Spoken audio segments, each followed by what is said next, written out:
All right, working on dyno testing Axiom here. Basically, we're testing on the Nissan Leaf motors and finding the way it tests for motor position seems to be a little bit out of whack. So what I actually did was added 50 degrees timing to this one. So basically this it measured and wanted to be at 42 degrees timing. I changed that to 92 degrees timing. And the reason for that is I'm trying to get my D-axis current to stay close to zero on both. And so then this one, which I'm normally using as a drive motor, I can go either direction. So this is the throttle for the motor on that side, and this is the throttle for the motor on that side.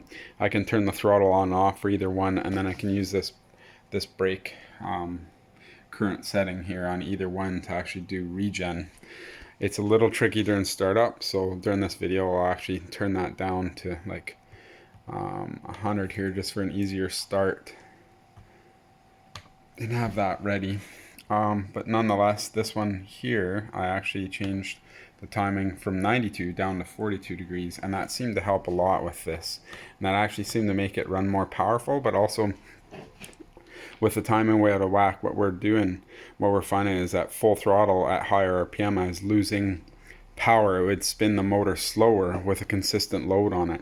Now this load is phase current, so it's continuous phase current, which is kind of tricky because now you're using the throttle on the opposing motor, on the drive motor, to actually try and fight that phase current.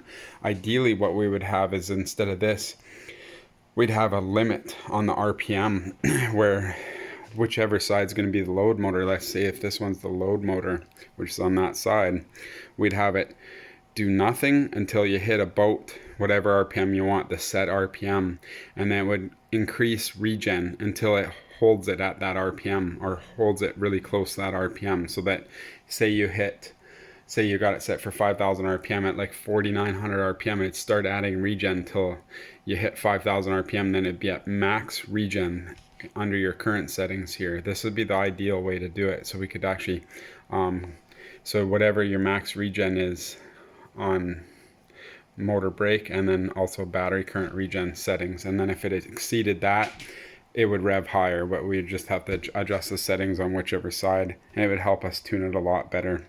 Anyways, I think I can do a little bit of a run here. So I got that one running. I'll go back here. Everything should be okay. So this is 100 amps of load, and I'm going to try and adjust this. It's going to be tricky while holding my camera. So you'll see. We get it running.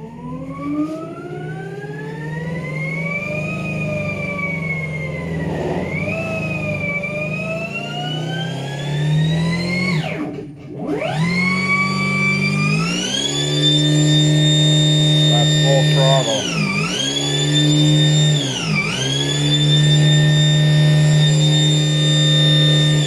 So there's 30 kilowatts into the system. That was 25 kilowatts roughly out. That's a huge success right there. We can stop that, and we can stop this.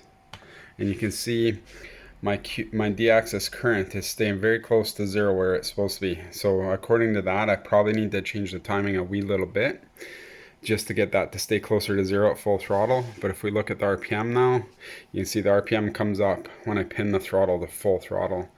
So that's really exciting. We can even look here, the current in, it spikes when you give it full throttle, and then it gets back under control. But we're over 150, somewhere around a peak, and over 200 amps, but holding around 140 amps, which is pretty exciting. Current motor is way up here. It's peaking almost 400 amps, well 350 amps, but it's holding somewhere around 250 amps during that. We can go over here and see the same thing.